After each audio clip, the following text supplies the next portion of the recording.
We can't hear you, Nafisa, we can't hear you. Sorry, I was in mute. Hello, everyone. My name is Nafisa. Thank you very much for joining us today.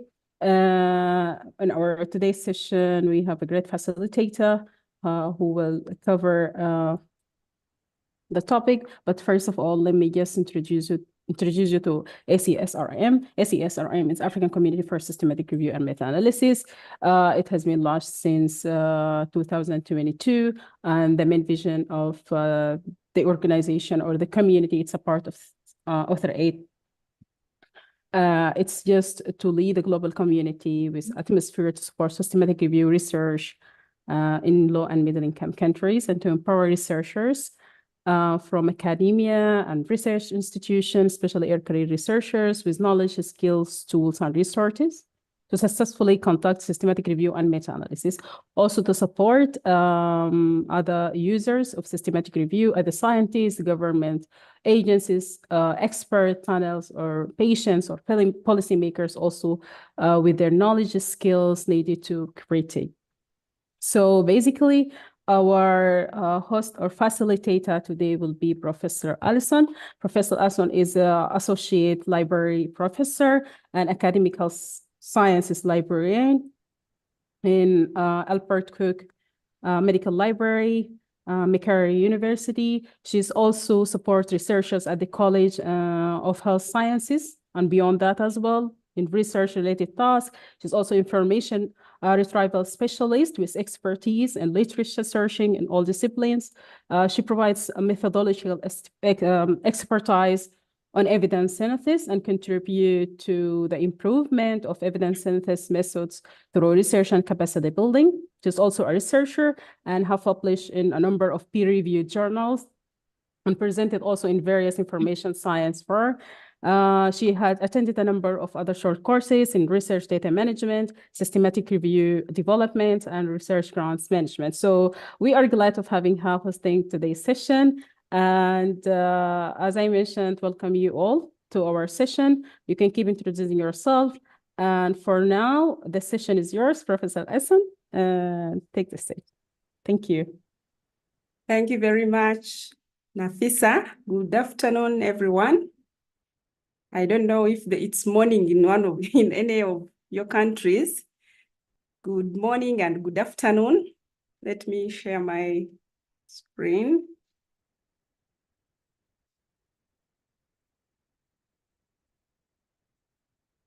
Okay, first of all, am I audible? Yes. Okay, thank you. So my topic today is performing the systematic literature search. Allison Annette Chinenjere has been introduced, and I work in Macquarie University in Uganda at the Albert Cook Library, College of Health Sciences. So the topic is performing the systematic literature search, and it is one of the preliminary steps into the systematic review process. As you can see, retrieval, which is in color blue, that is where the systematic literature search takes place in the systematic review process. So to begin with, maybe I would like to hear from my colleague from NACIFA. These 300 participants, are they librarians? Are they all librarians? I didn't get this information. Well, they are from different fields. Yes, they are different from other. Okay, Yeah. okay. All right, then.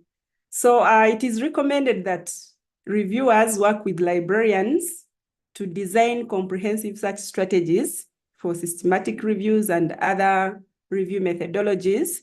And this is, and I say comprehensive because for an evidence synthesis or for a systematic review, we need to have all the literature out there captured so that we have a systematic review that is high quality and is inclusive. We don't leave out literature that is relevant and would inform our review.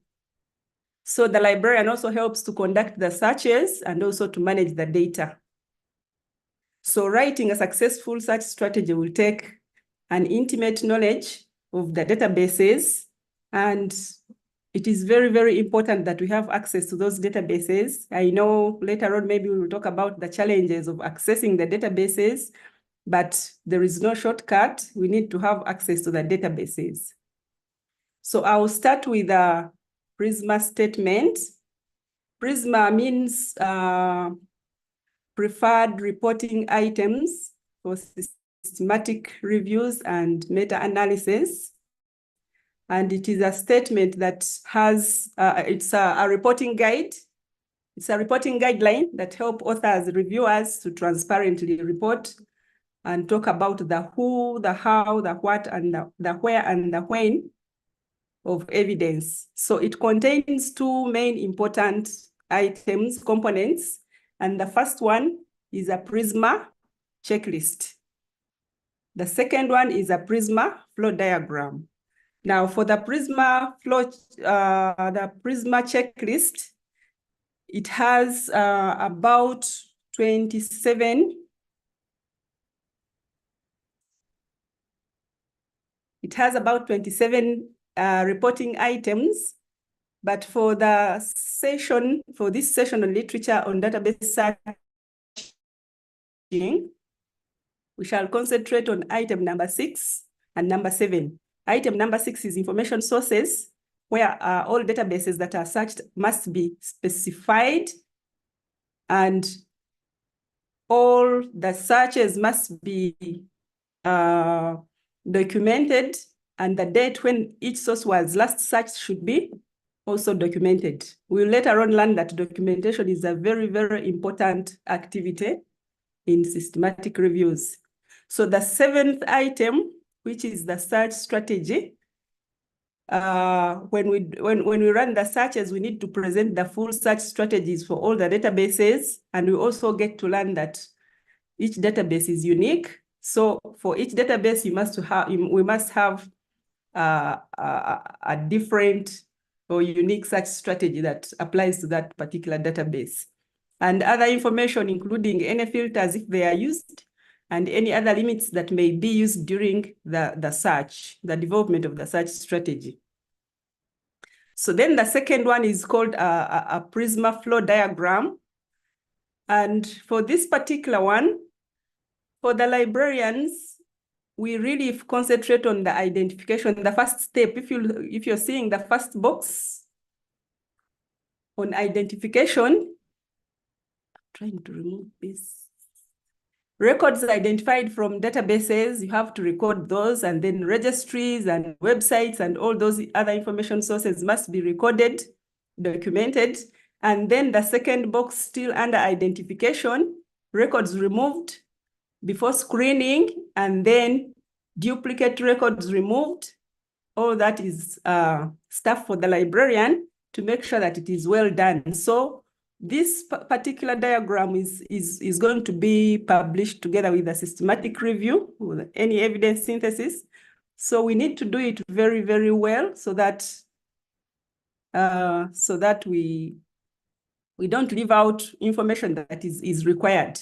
And all this is done as per the guidelines, the PRISMA guidelines. So why do we do this? These guidelines really help us to minimize what we call selection bias. There are so many biases in systematic reviews, but for us to minimize the selection bias, we should follow or adhere the guidelines that were put in place to guide the database searching. The searching must be comprehensive, transparent, reproducible. Why should it be comprehensive? Because we don't want to leave out any literature that would inform our review. Why should it be transparent? Because we're looking at the highest quality evidence, and that is systematic reviews, meta-analysis. If you look at the evidence pyramid, you'll find that systematic reviews and meta-analysis are the highest quality evidence reviews there in existence. And why should it be reproducible?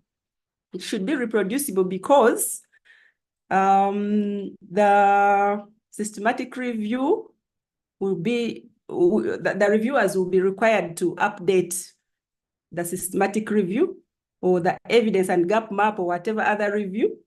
And to do that, we need to go back to our search strategy. And we should use it exactly as we used it when we first produced that review. So it should be reproducible and it should be documented. And we must have a plan. And that plan is a search strategy. The search strategy will also be published together with the protocol.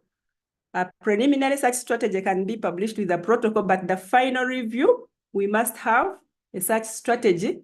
Actually, search strategies from the various databases and other information sources should be recorded, documented, and published together with the review. So from this, we can tell that available evidence is the raw material for evidence synthesis. So without literature out there, there's nothing to review. So we need evidence. So let's look at the search strategy. As if I'm seeing something written on the screen. Are you people seeing anything with a red pen and green? Yes, I'm afraid that it's your side. I don't think so. Well, anyway, let's proceed. Sorry about this. Let me try. Yeah, Prof, you can use an eraser to remove it, please. Eraser. I'm seeing an I think it's from the participant. From the participant. Oh, yeah, I think the writing is coming from the participant, so you can use an eraser to take it off. I'm trying to see where this eraser is.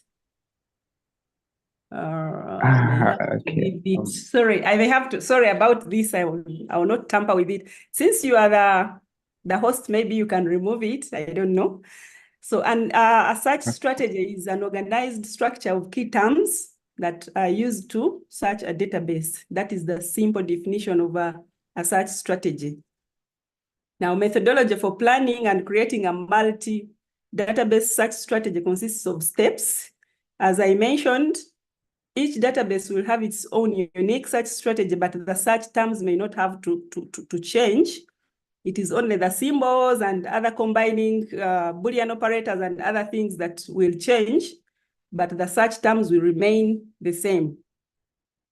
So we shall look at step by step. Oh, my God. Things are increasing. Who could be doing this?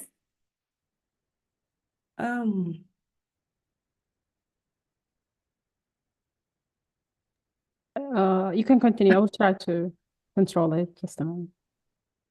Okay. All right. So the steps are as follows. The first one is to break down the research question into concepts using what we call frameworks. Frameworks, a very good example of frameworks is PICO, but there are other frameworks. There are very many frameworks out there. I have just 5 here to show you, but there are very many out there, and these support the development of a well-formulated research question in various disciplines. For those who are doing research in health and biomedical sciences, PICO would be the right one for you. And PICO stands for population, P is for population, I is for intervention, C is comparator or comparison, and the O stands for outcome. But I will not concentrate on these ones because the frameworks is just another different session altogether. I can't go into all this, but you just know that there are very many frameworks out there. For those doing systematic reviews in health sciences, you can use SPIDER or you can use SPICE, and they are out there online. You can read about them and you pick that one that is relevant to your discipline.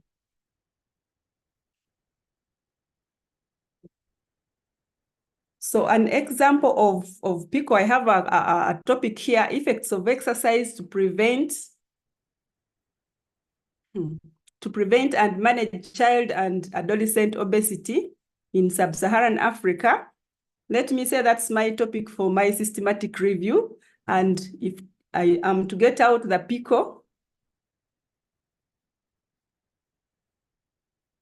my population would be children or adolescents. Now, as I'm populating the PICO elements, I'm actually developing now the search terms that I'm going to use to search the various databases. So the population is who is the study population, and according to my topic, it is children and adolescents. And what's the intervention? The intervention is exercise. The comparison is no exercise, or sometimes it's not applicable. Sometimes there's nothing to compare in a topic. Then my outcome would be obesity, and the setting would be sub-Saharan Africa. So that is my PICO. You can also bring in PICO with a small o, where CO with a small o means context. The PICO can be PICO, it can be PICOS, or it can be PICOM, depending on what you want. The PICO can always be changed. The PICOM, for example, ending with M means methodology. If you add S, it means setting, which is sub-Saharan Africa in this case, or it can just be PICO ending with outcome. So the next stage, I think there is a child out there. My God. Translate the search terms into a search string. That would be the next step. And we are still considering my topic. So my first concept would be children, that now I have to bring in synonyms of children. I have adolescents, I have teenagers, and I have child as a medical subject heading. But if you are from a social sciences background, you don't have to use the MESH, the medical term, the medical subject heading child, but the MESH term for health sciences would be child. So those are the synonyms for children and adolescents. My second concept would be now the intervention, which is exercise, and the synonym for exercise is workout. I just picked out a few synonyms, but there may be many out there. Then my third concept would be obesity, and the synonym for obesity would be overweight. And then the fourth concept would be the setting, which is sub-Saharan Africa. So what you're seeing in color brown, I don't know if that is brown or orange, I have tried now to combine the different concepts with their synonyms to create a search strategy. So my search strategy now is children. I searched in the title and abstract, or adolescent. Remember the truncation. So with adolescents, I changed and put a truncation because I want the system to retrieve adolescent, adolescency, and adolescent. So I have truncated it so that it is able to retrieve the adolescent with different endings. And also teenagers, I just truncated teen to bring teens, and teenagers. So wherever you find truncation, that asterisk, it means I have truncated it to bring in different word endings. Whatever is here is what will be retrieved in the database, whichever database you search. So for the last one, he said, and sub-Saharan Africa, or SSA. Sometimes authors use abbreviations. Sometimes authors write sub-Saharan Africa without a hyphen. So for all those variations, you need to include them so that you don't leave out relevant studies that would inform your review. Remember, we are looking for available evidence. We are looking for available evidence to make sure that we have a high quality systematic review. The next step is to select appropriate database based on your field of study. I have a list of common databases here. I have PubMed for medical and life sciences. I have the Cochrane Library for systematic reviews and clinical trials. I have Scopus and Web of Science, which are multidisciplinary. I have Embase for biomedical and pharmacological information, PsycInfo for psychology and psychiatry. And of course, they are out there, depending on what your institutions have subscribed to. I also have CINAHL for nursing and allied health, but there are very many there. We could use Academic Search Premier from EBSCO. We could use Emerald. There are very many databases out there, as we know, and different schools, different universities subscribe to different databases. As long as you have those databases, then you have literature, you have information sources that can be used to search, that can provide information for your review. Then after you have now compiled your search strategy, that one that we saw that was in color brown or orange, then you conduct the search. So conducting the search, you use the database, you select the appropriate syntax for each database. Each database uses unique, different syntax. You have to combine it with parentheses. You must have seen that my different concepts, I was actually putting them in brackets or parentheses, and you have to combine them with Boolean operators. I am not going to talk about this a lot because I know the librarians know what I'm talking about. Truncation, I've already talked about it. And then you apply the search strategy to each selected database. So how do you select the database? You select the database depending on your field of study. For example, people who are doing systematic reviews on information science, on library and information science, the Emerald database is a must. You must include it. People doing biomedical research, PubMed is a must. Actually, PubMed is a master database in most cases. And then we have multidisciplinary ones like Web of Science, like Scopus. All these should be included, searched for literature. And of course, we need to record the search streams and the results. As we will see that later on, I'll show you the Prisma. I've already shown you the Prisma flowchart. We need to put the numbers. If you searched Web of Science, for example, how many did you retrieve?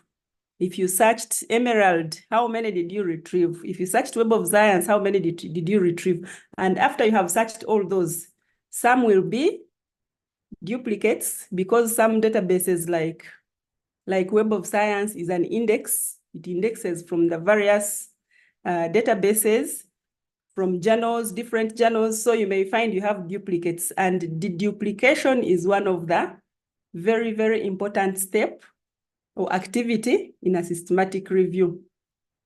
So once you have now run the search, when you're running the search. Sorry, Dr. Elson. Yes? I think maybe you pressed the pin just by clicking on annotate, because we're trying to sort it out. It seems like only the presenter who can do that.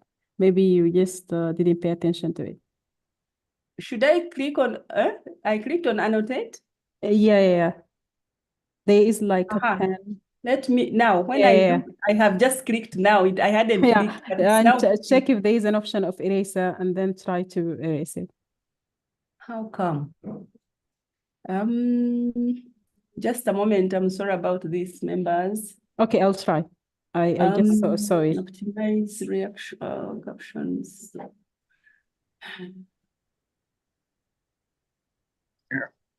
Yeah, Prof, another option is that you could stop sharing your screen.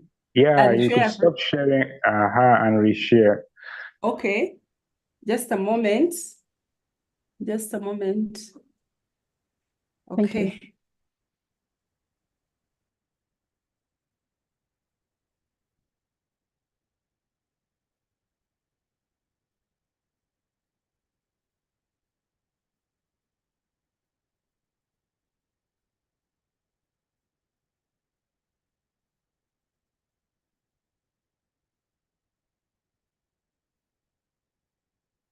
So I'm trying to share again. Oh.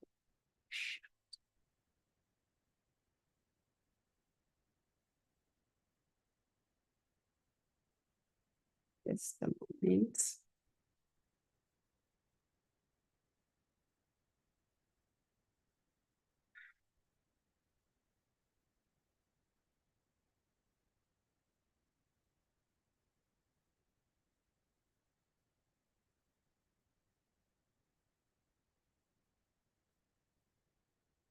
I believe this is okay. Are you able to see? Yes, we can now. It's better. Thank you. Okay. All right.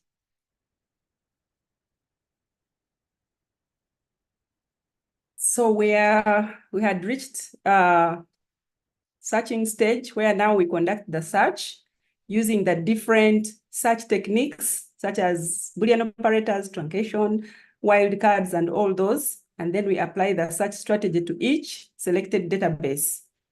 We record the search strings and the results. It's very important that you document,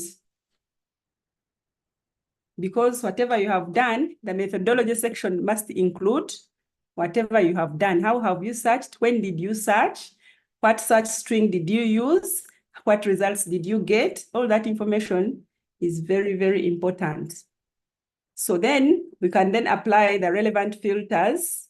And these filters are, the main ones that we use are the date of publication. You may want to look at, for example, the effect of exercise on children and adolescents in sub-Saharan Africa during the period. Well, you want to look at research that was published in the last 10 years. So you need to apply that filter. And because you cannot translate, you need to use, you need to select only those studies that were published in English language. Of course, that one also brings in selection bias, because you may find a very good article that was written in French, but because you can't translate, you can't understand French, you leave it out unless you get a translator. So those are the things that you need to consider when you are selecting your eligibility and exclusion and inclusion criteria. Then you need the study type. For example, the randomized controlled trials, you may want to use quasi-experiments, observational studies. The study type, you can also use it. It can be used as a filter. Setting, we have already seen how to use the setting to put in sub-Saharan Africa. And there is a filter already that is out there that you can download from reliable sources. There are filters that have been designed for methodological studies, for geographical studies. For example, if you want sub-Saharan Africa or low and middle income countries or high income countries or Africa, So those ones are already there. You're not going to sit down and start writing all the countries in sub-Saharan African region, because someone has already done it for you. You only need to go online and search for it. And the important thing is to make sure that you get it from a reliable source. So those are the filters. And once you have run the search now, then you need to evaluate your results. The literature search is a fundamental part of an evidence synthesis.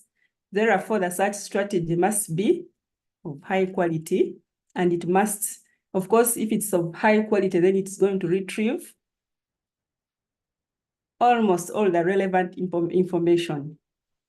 You need to ensure that, to ensure the quality and to avoid errors, you need to do certain things. First, involve an experienced librarian or information specialist in the review project, and don't involve them at the time of searching, please. You need to involve them from the word go, because as you have seen, the librarian is supposed to know the research question, is supposed to break down the research question into concepts of PICO and other frameworks, is supposed to use those concepts to develop the search terms and to combine those search terms with the search techniques like Boolean operators.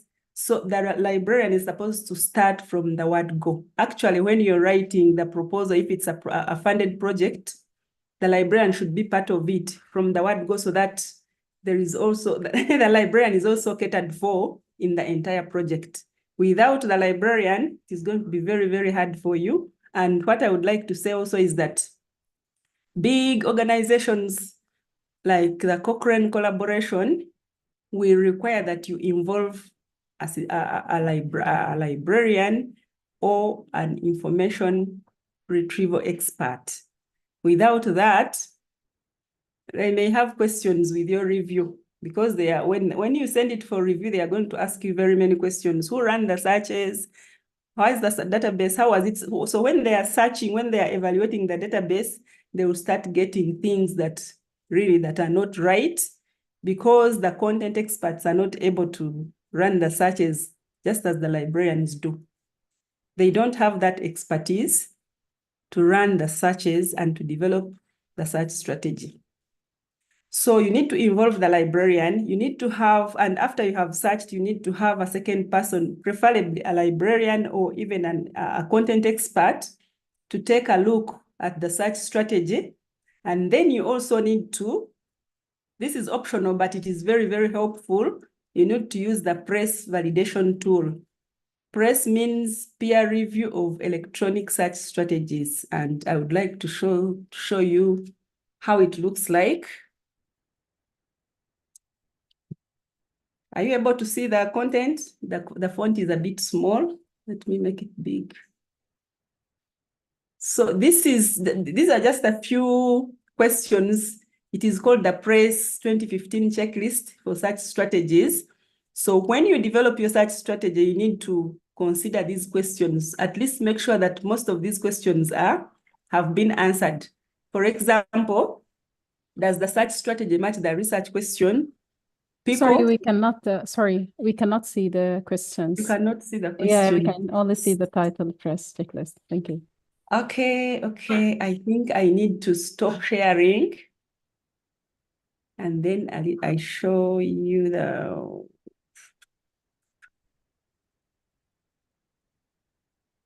Just give me a minute. I should have done this.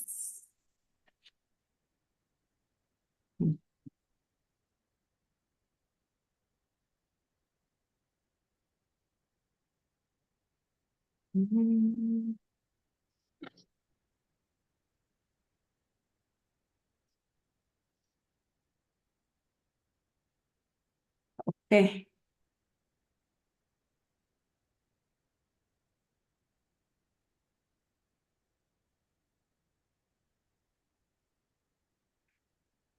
All right. Are you able to see the PRESS checklist for such strategies? Yes, for now. Go ahead. Thank you. Okay, so there are very many questions. I just wanted to show you how it looks like. But when you develop your search strategy, please have this checklist and make sure that most of the questions here are yes, yes, yes. Does the search strategy match the research question?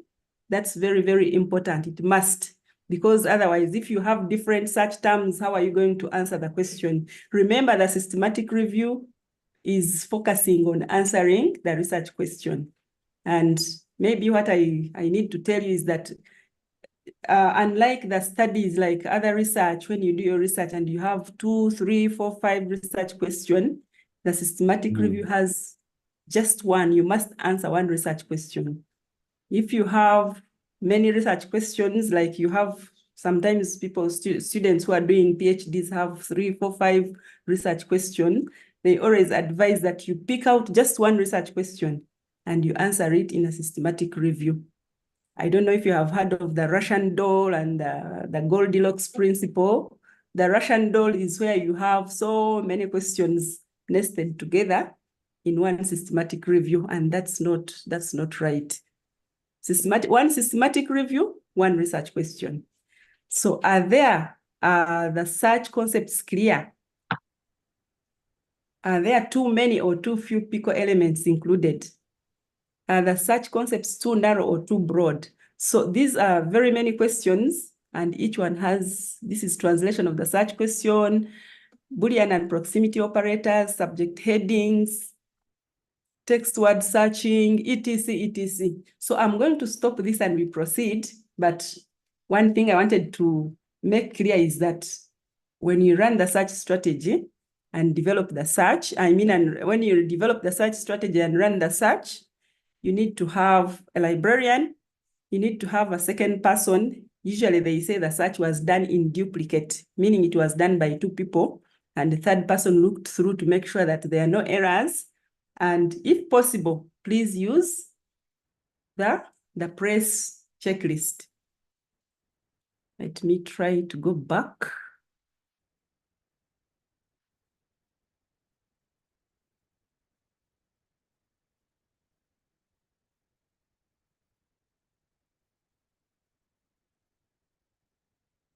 Mm-hmm.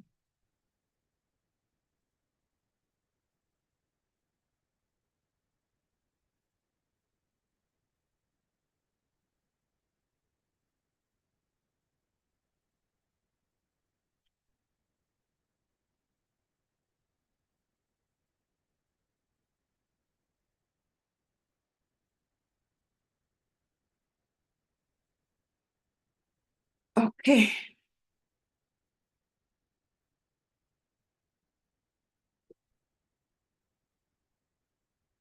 So that was the PRESS checklist.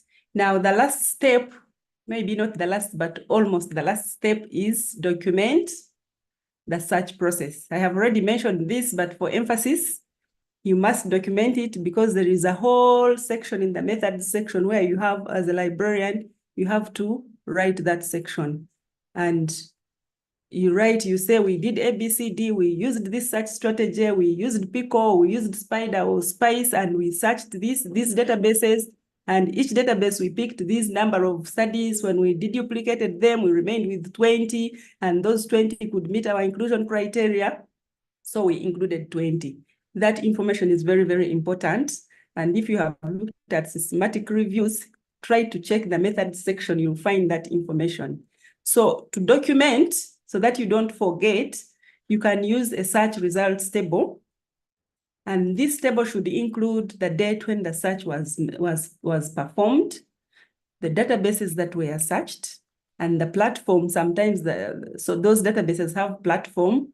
For example, you can say I searched the Academic Search Premier from the EBSCO platform, or I searched the Social Science Citation Index from the Web of Science platform. So the platform, if applicable, is very important. You need to include it.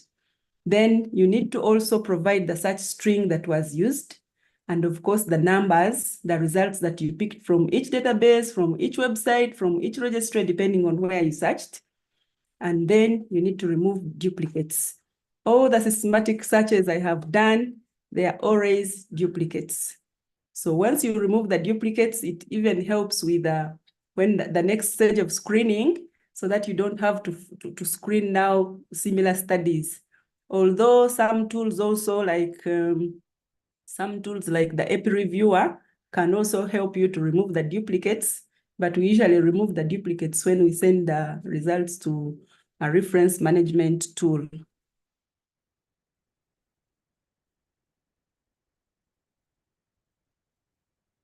So a good method section relies on good documentation. I will emphasize this. And I have already talked about the components to include in your search results table when you're documenting the search: the date of search, the database and platform, the date range, gray literature searches, supplementary searches, listservs, etc. And then duplicates have to be removed. I already said this, included and excluded at the title and abstract screening phase, and also at the full text screening phase. Sometimes you find reference management tools like EndNote. If it is a study, one study was picked from, let me say, PubMed, and another one was picked from Web of Science, you may find the indexer just put a small comma or a small full stop. And in the other, for that particular article in Web of Science had a small full stop, which the same article in PubMed did not have. So the system will look at them as two different articles, and yet it's the same study, but it was indexed differently. So that is why also at the screening stage, the duplication is also done to make sure that duplicates have all been removed. Then results from supplementary searches, including forward and backward citation searching and other methods. Sometimes when you run your searches in 3 or 4 databases, and by the way, the Cochrane collaboration recommends 3 or more databases. Please do not search one database and you think you have exhausted the information sources. So after you have searched those scholarly databases, sometimes you also need to consult the authors to directly give you information in case you fail to get it through the database, through database searching. Then you can also do what we call citation matching. how do we do citation matching? You look at your included studies after you have looked at inclusion, exclusion criteria, and you have the studies that you want to include in your review. Then you look at those studies and look at their reference lists. Their reference lists may have literature that you may not have captured during database searching. So that is called citation searching. So there are different ways. In the Prisma flowchart, you will see identified studies from databases, identified studies from other sources, and those are the different sources that we are talking about. Consulting the authors directly, checking websites like maybe WHO website, like Food and Agriculture Organization websites, and registries, and also citation searching. So I have an example here of a search of the same study that I talked about in the beginning, effects of exercise to prevent and manage child and adolescent obesity in sub-Saharan Africa. And I ran this search in PubMed, in Medline via PubMed, and this is my search results table. So this is the table that the librarian should give, or the information retrieval specialist should give to the content expert to extract that information, to look at the results that were picked, the duplicates that were removed, etc., etc., and the databases that were searched, and when they were searched. So if you look at this table, I have the date when the search was run, and that was today, 30th May, and the topic is that one. And my first concept, remember, the population was children or child or teen or teenagers or teens or adolescents or adolescents. That was my first concept. And I was able to get to over 2.7 million hits just for that. Then the next search was the intervention, which was the exercise or the workout. And I got 379,000+ studies. And when I combined concept 1 and concept 2, I combined it with Boolean operator and, Boolean operator and narrows your search. It increases sensitivity, but also reduces the searches. So search number 3, it reduced from 2.7 and 300,000 to 30,000. Then I brought in the fourth concept, the third concept, which was obesity and overweight. And obesity, as you can see, I have truncated it so that it brings obese and obesity. And then overweight, and it gave me 377,000. And then I combined it with 3, and I got 3,991. And finally, I added the setting, which is sub-Saharan Africa. I picked this search filter from somewhere. I didn't just sit down and write all this. Actually, this one is, it may be also applying for Africa, but I think I picked for sub-Saharan Africa. So I added it, and down here, the table was so long, I don't know if I'll be able to see it. But down here, it shows when I added sub-Saharan Africa to number 5, I got less. I think I ended up with about 300 studies. But those 300 studies are relevant because they will have all the concepts in 1, in 2, in 3, in 4, and in 5. So that is how the literature search is run. And the studies are documented, the date is documented, and the search string is also documented.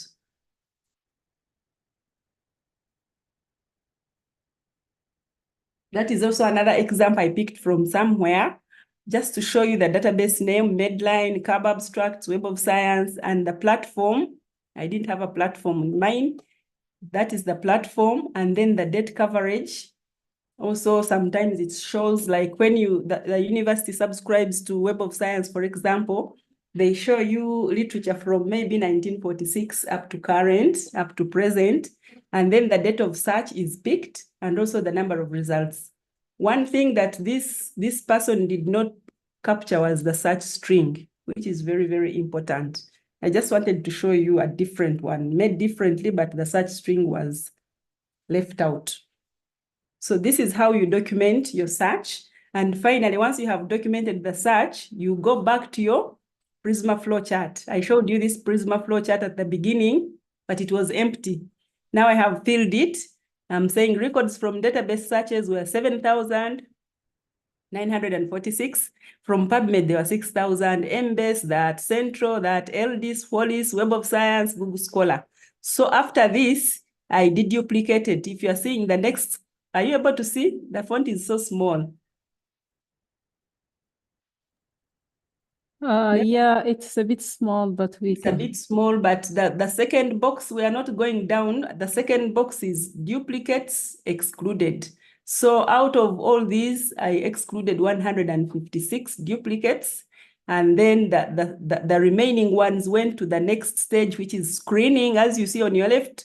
The first one is identification of studies. The next stage is screening. The third one is inclusion. The fourth one is mapping and synthesis of the full text.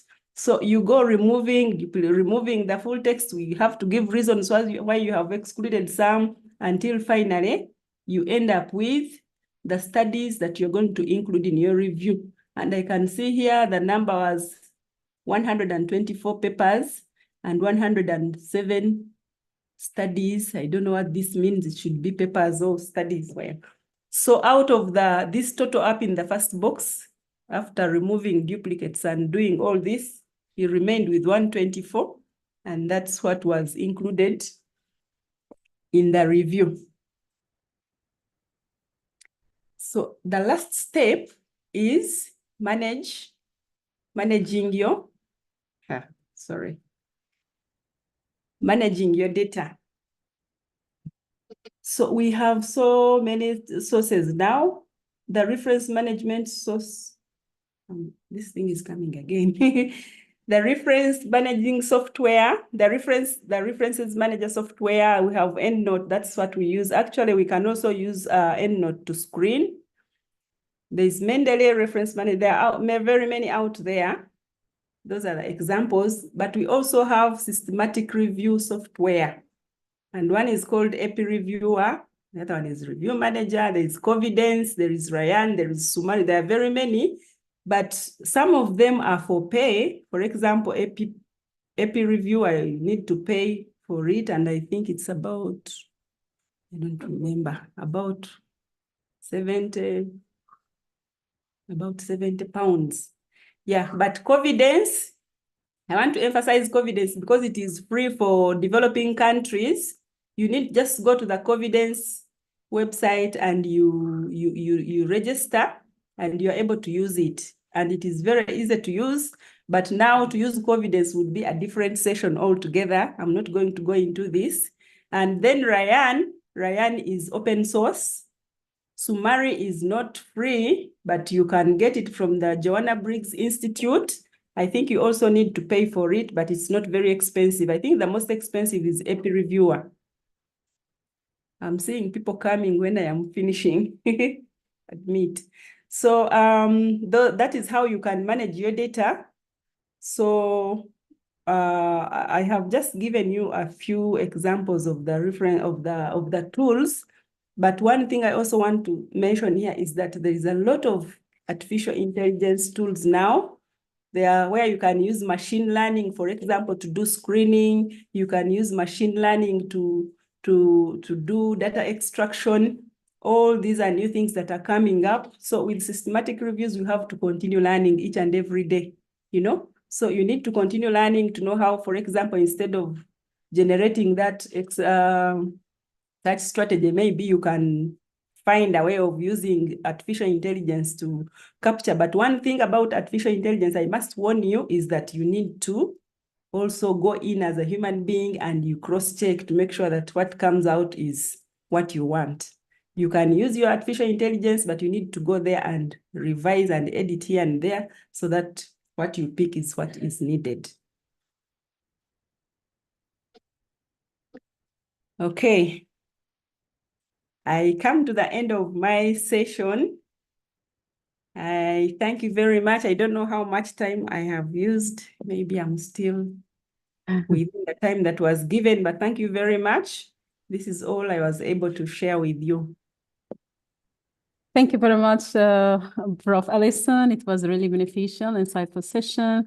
I personally get a lot. I hope the participants as well. So now we came to our Q&A part. So if you have any question, you can raise your hand. But in the meantime, I will just sort some questions in the chat.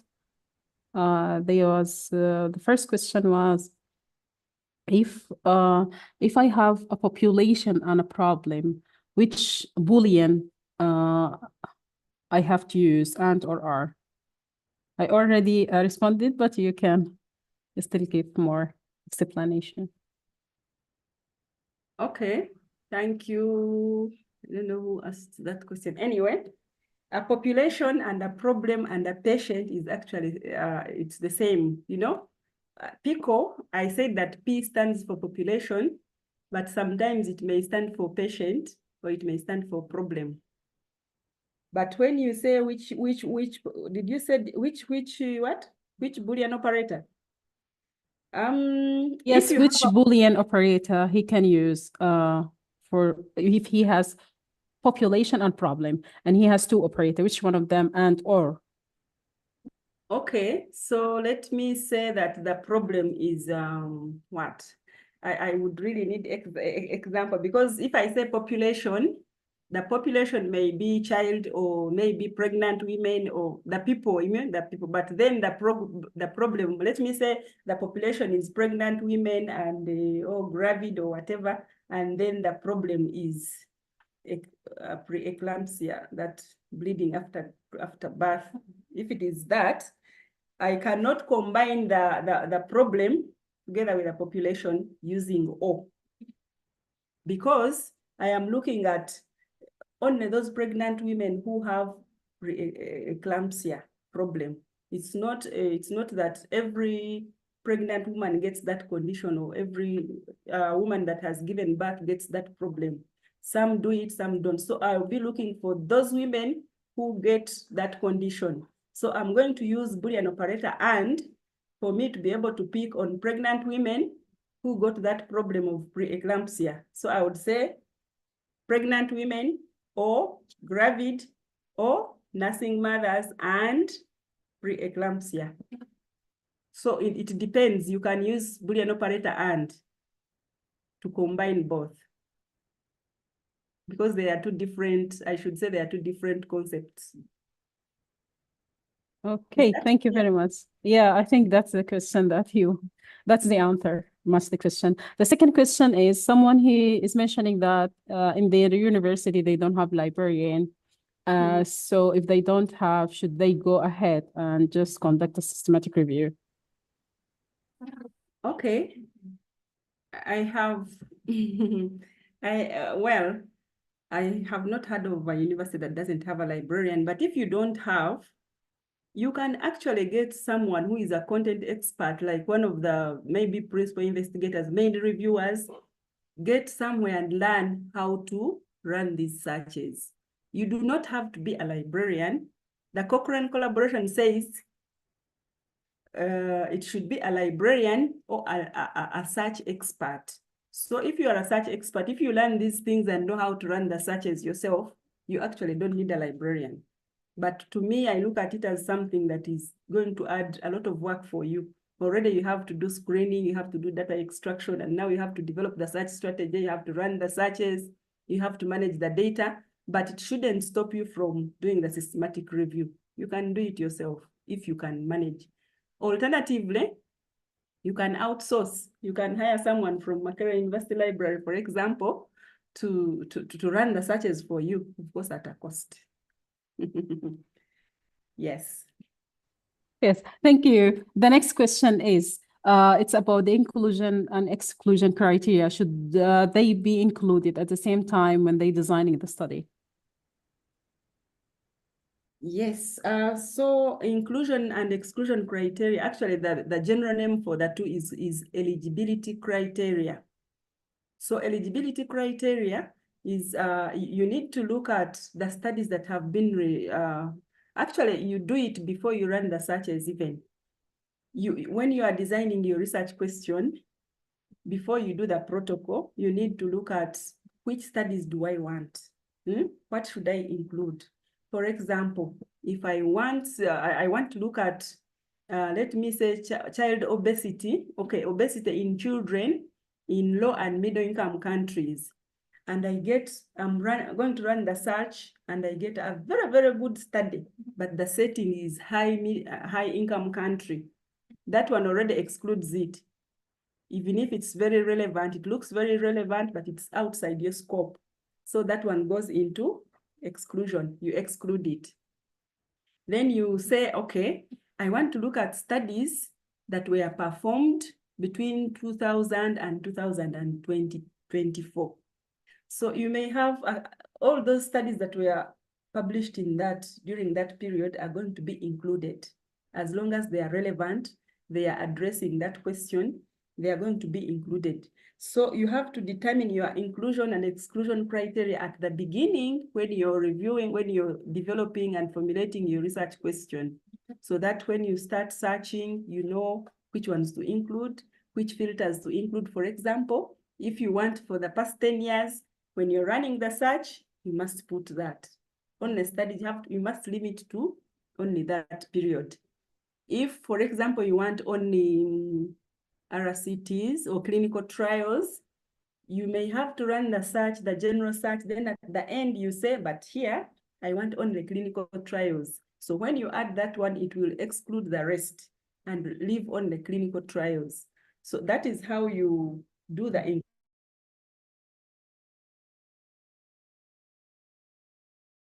Okay, we will take a question from the YouTube. So the first question is it in all situations that a comparison will not be a concept in the search strategy?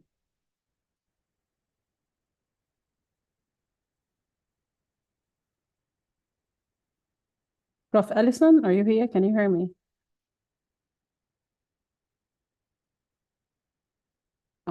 Afraid that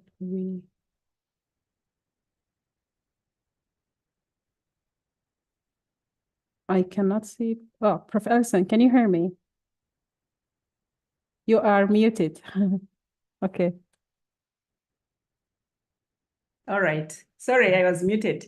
No problem. If you limit the time frame, how will you justify the older literature? That is from Eric Okari. I don't know whether I should answer this or whether... You can go ahead since you picked it. Next question, I will get it from the YouTube. No problem. Okay. I'm trying to see it again. Okay. That if you limit the time frame, how will you justify the older literature? It depends on what literature you want, you're interested in. For example, if you want to look at the history of HIV in Uganda, there is no way we are going to avoid the old literature because, for example, HIV in Uganda started in 1985, around 1985. So that literature in Uganda in 1995, 85 must be included. But if you want to look at present evidence, maybe recent evidence, then you can also, by the way, what I did not mention is that when you set the limits for the dates, you must give a justification why you are changing, why you want to focus on this date, this date range. You must give a justification. So in my case, I would say I will use the old literature because that's the time when HIV and AIDS started in Uganda, was identified in Uganda. So for you, if you say I want to do the past 10 years, you need to give a justification, and this justification should be scientific. We have to get a reason why you are selecting that. And you can also, and this one also applies on maybe the setting. The setting, you can say, for example, I want to just look at low and middle income countries because that is a place where HIV and AIDS maybe has killed so many people and, it is not well managed. You need to get a scientific reason, and all that should be included in your systematic review and in your protocol for starters. Okay. I Okay. hope that is set. Okay, continue. Okay, great. The next question from YouTube is about comparison. Is it in all situations that comparison will not be a concept in the search strategy?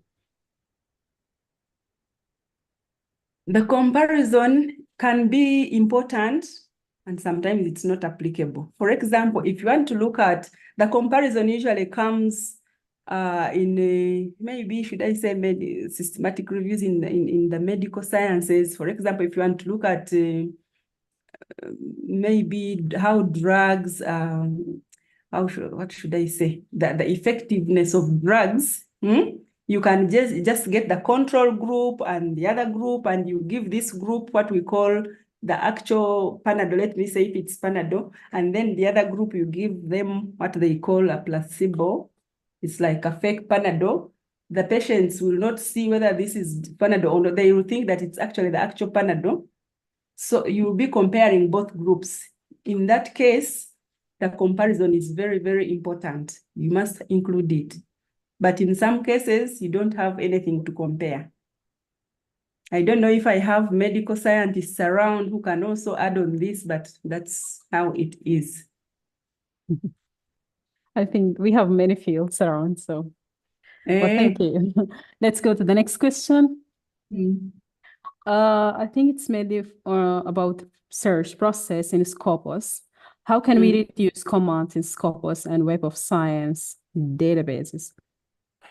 Can you repeat that? How can we? Yes. How can they reduce commands in Scopus and Web of Science databases? Commas? Yeah. How can they reduce?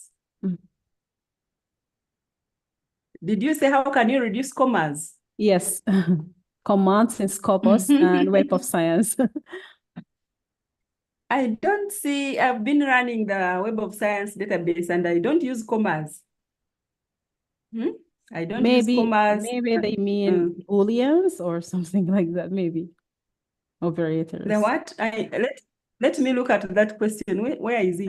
Sorry, it's in the YouTube. From YouTube. Yeah, it's from the YouTube. I actually haven't understood the question, but I've been using the Web of Science. I've used the Scopus before. I've been using the Web of Science in most of the systematic reviews that I have been involved in, and I don't use commas. I use brackets, the parentheses, which is okay. I use equal signs because that is the requirement. Usually when you go to a database, before you start searching, look at the first page and you see which symbols this database uses. It's very, very important that you know that information before you start running the searches so that you use those symbols in that particular database. But I've not seen commas, I've seen brackets and equal signs and, all this. Maybe when you're separating the title, comma, abstract, comma, keyword, there it is their symbol. The comma is a symbol that you have to use to separate. If you want to search in title and you want to search in abstract and you want to search a word as a text word, those ones, yes, they are separated by commas and there is no way you can change that because that is their, that's what they use to search that database. All right, thank you. This is just for the participant. You will find in the chat a feedback form. We would love to have your feedback so we can improve our webinars. And also we will have question box form. If we cannot cover all questions in this session, you can just write your question. We will cover it later in another session. So for now, we will also move to another question from YouTube. And the question is, how can we capture the search terms like SSA, which is in capital, especially when it showed that the number retrieved is few? Can we do in this situation? Should I repeat it again? Yes, please. Okay. How can we capture the search term like he wrote the search term in capital, which is double SA, especially when it showed that the number retrieved is few? Can we do it? Can they do it in this situation or not? Okay, the question is actually not very clear, but maybe what I can say, when we are searching, let me say we are searching for Sub-Saharan Africa, we are supposed to write the word Sub-Saharan Africa in full and also SSA. And why do we do this? And also Sub-Saharan Africa with a hyphen. There are three different things. And why do we do this? Because authors write differently. One author may use Sub-Saharan Africa in abbreviation like SSA. And for me, I'm interested in capturing all that literature that is relevant to my systematic review. So whether the one author wrote SSA and another one wrote Sub-Saharan Africa with a hyphen and another one wrote Sub-Saharan Africa without a hyphen, I want all that literature. That's why I combine all those with Boolean operator or, so that I don't leave out relevant literature just because the author used SSA. I don't know if I have answered the question, though. It's not very clear. Hopefully. Hopefully, no problem. I will take a question from the Zoom. In the chat here, someone named JM, I think he's a student. He's asking if someone wanted to do literature search as a student preparing for dissertation, he wants advice how such a dissertation student can make best use of systematic reviews. Okay. Now, what I could say, a dissertation is primary research. A systematic review is secondary research, and systematic reviews and other evidence synthesis methodologies are meant to inform policy and practice and also to identify gaps in research. But for a dissertation, this student is not going to really use. You can use a systematic review, but I think it is better to use, to collect your data and write about your data. And also it depends. If your data is, for example, looking at literature, you could include systematic reviews, but one thing different from the thesis is that doing primary research or a dissertation, you can go find your literature wherever you want to find it. Nobody is going to ask you how many databases you searched. Nobody is going to ask you what results you got there. Nobody is going to ask you which date you ran those searches. So really, you can use these skills of Boolean operators and truncation and parenthesis to make sure that you get good literature to inform your introduction maybe, but the rest of the dissertation, you're going to use your data that you collected from, from somewhere. So I don't know, you can still use that search, but it's not going to be as rigorous as for a systematic review because you don't document it. That is what I can say. All right, the next question is, I'm not sure if I pronounced the name well. Adilusi, he said that I would like to ask if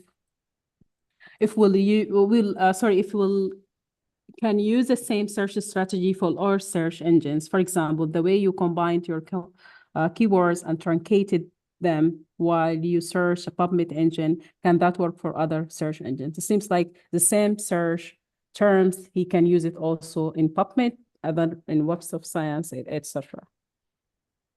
Okay, that is a good question.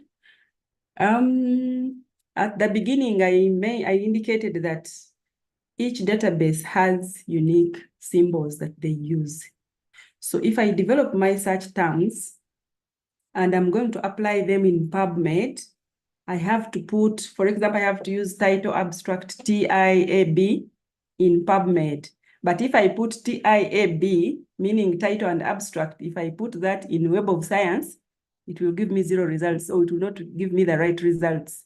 So the terms are not going to change for all the databases, but the way you combine them is going to change for each database. So you find that the search terms have not actually been tampered with, but the way you have presented them in the search strategy is what is going to change, because each database has unique symbols that they use. Okay. Okay, next question is about Perspire. What is the significance of Perspire in conducting systematic review? Okay. So Prospero, one thing I want to also tell you is that there are so many sessions that we can have in systematic reviews. This one is just database searching, but there are very many out there. And one of them is called protocol development and registration. So Prospero is a registry, an online registry, where you can publish your title. So for all systematic reviews, for you to be given go ahead to do a systematic review, you must register the title and you must register the protocol. So when you register the protocol, when you register the title, you can register it in Prospero, you can register it in the Open Science Framework. There are so many other registries out there. But when you register it, then you stop other people from doing it, because once you register it, it's online. Everyone is seeing it and nobody is going to do your topic before you finish it. Remember, a systematic review can take a year to finish, 6 months, 4 months to finish. Meaning, if you don't put out your topic and say, I am already working on this topic, someone who is faster will come and do it for you. Do it. By the time you go to publish, people will tell you, no, but this one is already published. So Prospero helps you to publish your title and also the protocol, so that you don't deviate from the proposal. How you wanted to do it in the protocol is how you should do it when you are doing the systematic, the full review. So it helps you in 2 things. 1, to go by your protocol, you don't deviate. And secondly, to publicize your title, so that the topic, so that nobody does it before you do it. That's what I can say. All right, thank you. I also advise participants who just start new in systematic review. We have multiple recordings in YouTube. You can check them. We have previous sessions as well. I also shared in the chat. We have a video on developing and registering a systematic review protocol. You can also go ahead on it. Some people who are asking about the slides and recording, it will be shared in your email that you used for registration, so don't worry about it. And also encourage participants to collaborate. So if you would like to speak, ask your question, you can just raise your hand. And I will continue checking on the questions in the chat. Just a moment. I think this question already has been answered, because Abdullahi is asking about which applications that he can use for the data extraction. And you already mentioned that.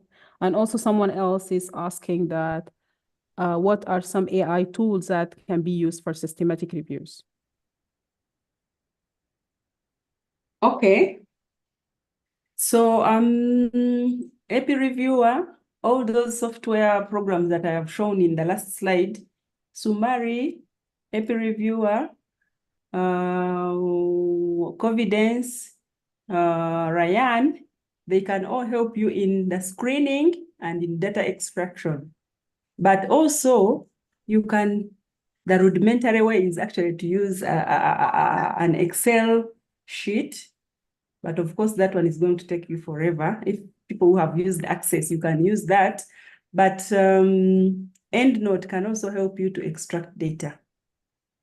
If you go into the EndNote, if you log into EndNote, or if you open an EndNote library with your studies, you can first create what we call groups. Then you can call one group included and one group excluded. So that is like on your left-hand side of the EndNote library, you have 2 folders, one of included and one of excluded. So you go looking through the list of the studies that you sent to EndNote. If this one is really very relevant, you just throw it in the included folder. If it is not relevant, you throw it in the excluded folder. So you go doing that until you finish all the studies. So EndNote can also help you to do data extraction. That is screening, actually. Now for data extraction, you need a data extraction table. The data extraction table, you may have to fill it physically, manually. I don't have an example of a data extraction table, but for each study that you're going to include, you need the title of that study. you need the authors of that study. That's what we call metadata on that study. And when you finish, you put in columns depending on what you want to capture. What kind of data do you want to capture from this study? Do you want to look at women who had who bled after birth, for example, after delivery? So if there is a study on women who did not bleed after delivery, you don't. But if there is a woman who bled after delivery, and how many days did he bleed after delivery? Did she bleed after delivery? If there are 5 and you have a column for the length of the bleeding, then you get 5 and put it in that column. Then, did this woman die? Or she didn't die. If she didn't die, you put it in there. Yes or no. Some of the columns are yes or no, and others actually pick the data, the actual data that you need to pick from that study. But the actual data depends on your inclusion and exclusion criteria. All right, thank you. I think because we have limited time, I will just ask the last question from YouTube.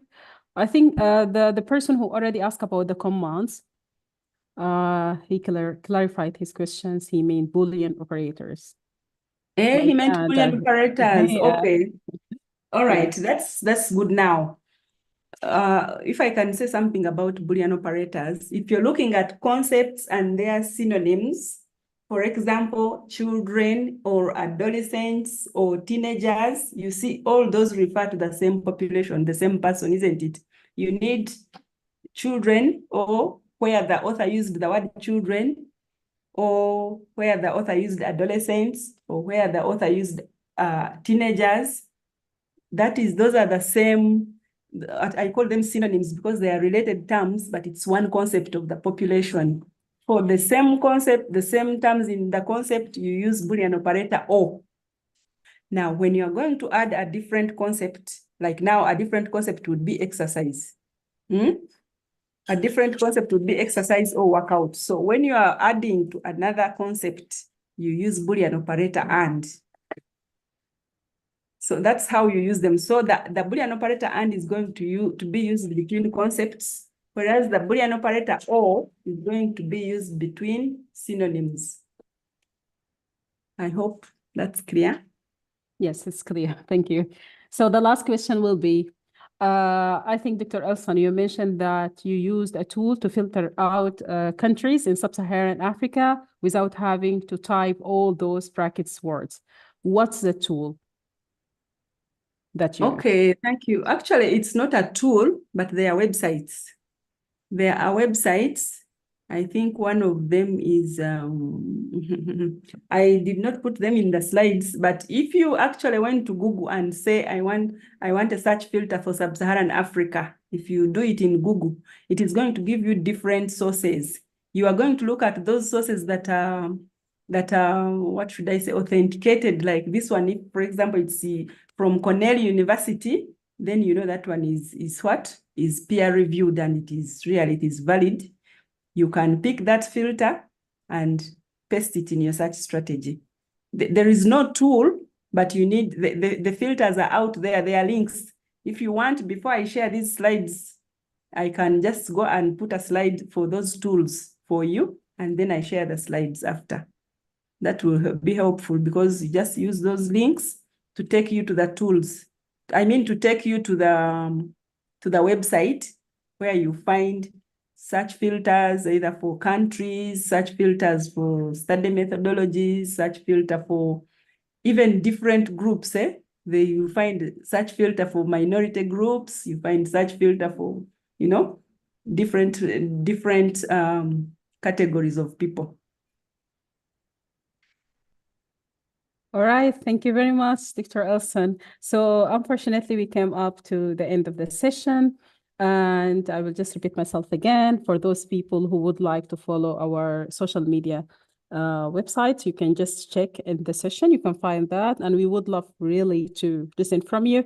If you could just give us feedback, we also share that in the group. The more questions, we will also sort them. You can also type your question in the question book form. We already shared it.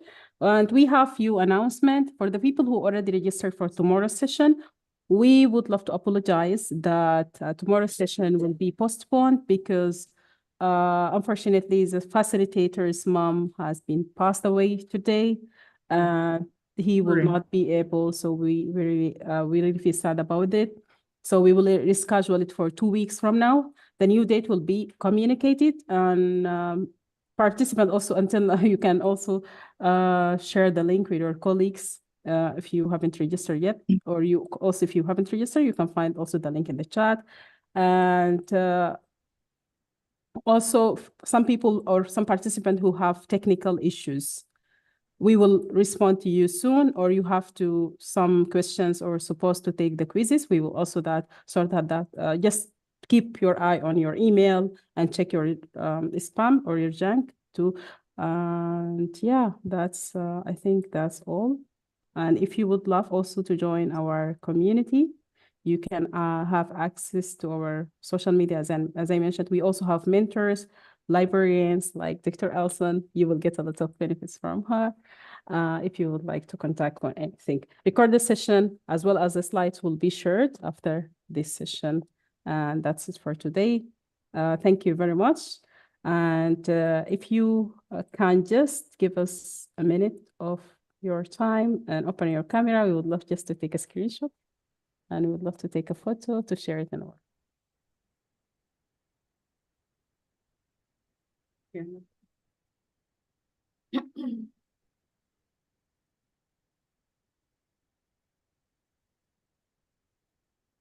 Oh, it seems ready. Okay, let me just try to. I will just count from 3 to 1, and then I will start. 3, 2, 1. I will take the first shot.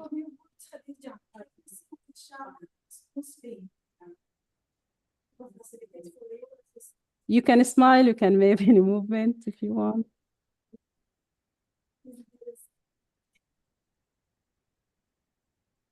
Okay, I'm gonna take the second one.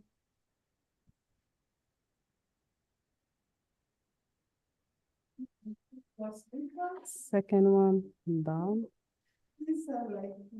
Sorry for the background noise.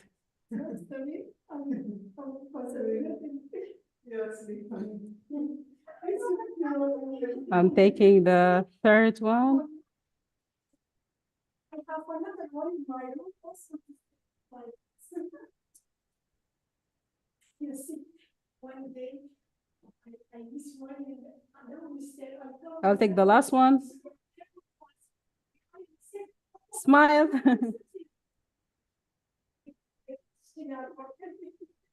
Nice smile. Thank you very much all. And we would love to see you after 2 weeks. Thank you very much. Goodbye. I have a good one. Hi, thank you everyone. Goodbye. Thank you very much, Dr. Elson. Thank you.